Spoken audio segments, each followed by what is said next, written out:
فرشتے کیا ہیں؟ فرشتے اللہ تعالیٰ کی ایک خاص مخلوق ہیں جنہیں اللہ نے نور، روشنی سے پیدا فرمایا۔ وہ ہمیشہ اللہ کے حکم پر عمل کرتے ہیں اور کبھی نافرمانی نہیں کرتے۔ فرشتوں کی خصوصیات: نور سے پیدا کیے گئے، نہ مرد ہوتے ہیں نہ عورت، کھاتے پیتے نہیں، سوتے نہیں، تھکتے نہیں، گناہ نہیں کرتے، ہمیشہ اللہ کی عبادت کرتے ہیں، اللہ کے حکم کے بغیر کچھ نہیں کرتے۔ فرشتوں کا کام: اللہ تعالیٰ نے مختلف فرشتوں کے مختلف کام مقرر کیے ہیں۔ ایک حضرت جبرائیل علیہ السلام اللہ کا پیغام، وحی، نبیوں تک پہنچاتے تھے۔ قرآن مجید نبی کریم تک لائے۔ دو حضرت میکائیل علیہ السلام بارش برسانے، رزق پہنچانے، زمین کے نظام کے ذمہ دار۔ تین حضرت اسرافیل علیہ السلام قیامت کے دن سور پھونکیں گے۔ سور پھونکنے سے دنیا ختم ہو جائے گی اور دوبارہ زندگی دی جائے گی۔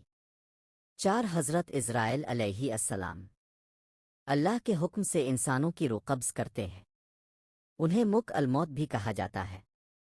پانچ کرامہ کاتبین ہر انسان کے ساتھ دو فرشتے ہوتے ہیں، ایک نیکیاں لکھتا ہے، دوسرا برائیاں لکھتا ہے۔ چھ منکر نکیر قبر میں سوال پوچھتے ہیں، تمہارا رب کون ہے؟ تمہارا دین کیا ہے؟ تمہارے نبی کون ہیں؟ فرشتوں کی عبادت: فرشتے ہمیشہ اللہ کی عبادت میں مشغول رہتے ہیں، کچھ سجدے میں، کچھ رکوع میں، کچھ تسبیح میں، وہ کبھی عبادت سے نہیں رکتے۔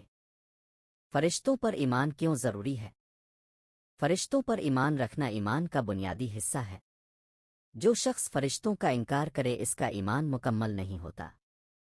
انسان اور فرشتے میں فرق: انسان، فرشتہ، مٹی سے پیدا، نور سے پیدا، گناہ کر سکتا ہے، گناہ نہیں کرتا، کھاتا پیتا ہے، نہیں کھاتا، آزمائش میں ہے، صرف اطاعت